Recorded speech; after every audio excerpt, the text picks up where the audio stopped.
Hi hello నమస్తే welcome to sauce TV. నేను మీ Shiva. Young tiger NTR ప్రస్తుతం ఈ పేరు మారుమ్రోగిపోతుంది. ఒకప్పుడు కేవలం తెలుగు హీరోగా మాత్రమే పరిచయం అయినటువంటి ఈ పేరు ప్రస్తుతం పాన్ ఇండియా లెవెల్లో కాదు, ఇంటర్నేషనల్ లెవెల్లో మారుమ్రోగుతోంది.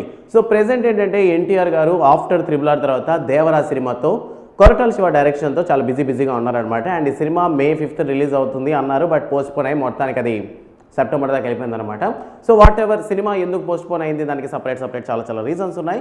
బట్ ఆఫ్టర్ దేవరా తర్వాత హృతిక్ రోషన్ హీరోగా వస్తున్నటువంటి వార్ 2లో యంగ్ టైగర్ ఎన్టీఆర్ గారు కనిపించబోతున్నారు, అంటే ఉండబోతున్నారు. ఆ సినిమాలో క్యారెక్టర్ చేయబోతున్నారు.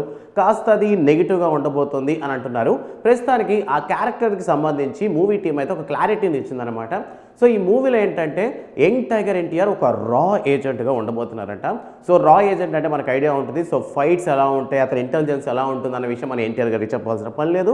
సో అందువల్ల ఏంటంటే యంగ్ టైగర్ ఎన్టీఆర్ గారిని ఒక రా ఏజెంట్గా తీసుకుంటున్నారంటే పిచ్చి పీక్స్లో ఉంటాయన్నమాట ఫైట్స్, లైక్ ఒక విక్రమ్లా ఉంటుంది అనుకోవచ్చు మనం. సో ఫైట్స్ ఆ లెవెల్లో ప్లాన్ చేసే ప్రయత్నాలు అయితే చేస్తున్నారంట జూనియర్ ఎన్టీఆర్ గారితో. అండ్ ప్రెసెంట్ ఈ వార్ సినిమా గురించి చూసుకుంటే ఇది ఒక యూనివర్స్, యాక్చువల్లీ ఇది ఒక మనకి ఎట్లాగైతే లోకేష్ కనగరాజ్ యూనివర్స్ తమలో YRF అనే యూనివర్స్ ఒకటి ఉందన్నమాట. సో లైక్ ఆ యూనివర్స్లో ఈ వార్ అనే దాంట్లో ఆల్రెడీ హృతిక్ రోషన్, షారుఖ్ ఖాన్, సల్మాన్ ఖాన్ అండ్ ఇప్పుడు ఎన్టీఆర్ గారు కూడా ఉన్నారంట.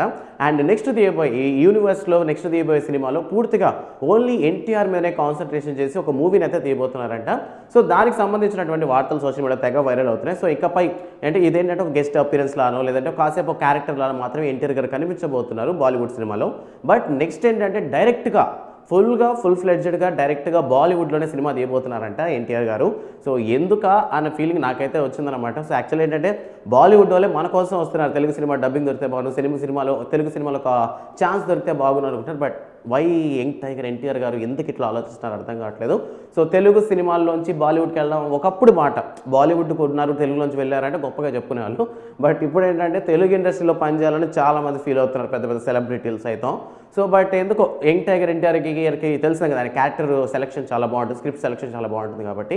సో బాలీవుడ్లో అటువంటి ఇన్ కేస్ సింగిల్గా మనకి గూఢాచారి టైప్ ఏమైనా మూవీ ఏమో, సో సింగిల్గా ఫుల్ ఫ్లెడ్జ్గా ఒకటే క్యారెక్టర్ రా ఏజెంట్గా కనిపిస్తే ఇంకా మంచి క్యారెక్టర్ని ఇచ్చారేమో, వాట్ ఎవర్. సో మొత్తం మీద ఏంటంటే వార్ 2 తర్వాత యంగ్ టైగర్ ఎన్టీఆర్ గారు అంటే ఫుల్ ఫ్లెడ్జ్గా బాలీవుడ్లో ఒక మూవీ తీయబోతున్నారంటే డైరెక్ట్గా. సో దీనికి సంబంధించినటువంటి వార్తలు సోషల్ మీడియాలో తెగ వైరల్ అవుతున్నాయి.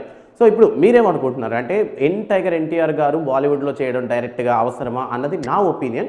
బట్ మీ ఒపీనియన్ ఏంటంటే చూసే ప్రతి ఒక్కరికి డిఫరెంట్ ఒపీనియన్స్ ఉంటాయి, డిఫరెంట్ ఫీలింగ్స్ ఉంటాయి కాబట్టి. సో యంగ్ టైగర్ ఎన్టీఆర్ గారు ఆల్రెడీ హృతిక్ రోషన్తో కనబడటమే ఎందుకు, యాక్చువల్లీ ఏంటంటే ఎన్టీఆర్ గారితోనే హృతిక్ రోషన్ కనిపిస్తున్నాడు, ఇది నా ఒపీనియన్. సో కొంతమంది ఏంటంటే హృతిక్ రోషన్ నటించే సినిమాలో ఎన్టీఆర్ కనిపించబోతున్నారు, లైక్ ఈ విధంగా మాట్లాడుతున్నారు. నో. సో ఎన్టీఆర్ గారితోనే హృతిక్ రోషన్ ఉన్నాడు అనమాట. సో చెప్తున్నా కదా ఎన్టీఆర్. సో ఈ విధంగా నడుస్తున్నటువంటి ఈ విధంగా వస్తున్నటువంటి ఈ మాటల గురించి మీరేమనుకుంటున్నారు? ప్రస్తుతం young tiger NTR Devara cinema postpone మీద మీ ఒపీనియన్ ఏంటి అనేటటువంటి విషయాన్ని మీ ఒపీనియన్ని కామెంట్ సెక్షన్లో మెన్షన్ చేయండి. వీడియో నచ్చితే లైక్ చేయండి అండ్ కొత్త అప్డేట్స్ కోసం సాస్ టీవీని సబ్స్క్రైబ్ చేసుకోండి. Thanks for watching.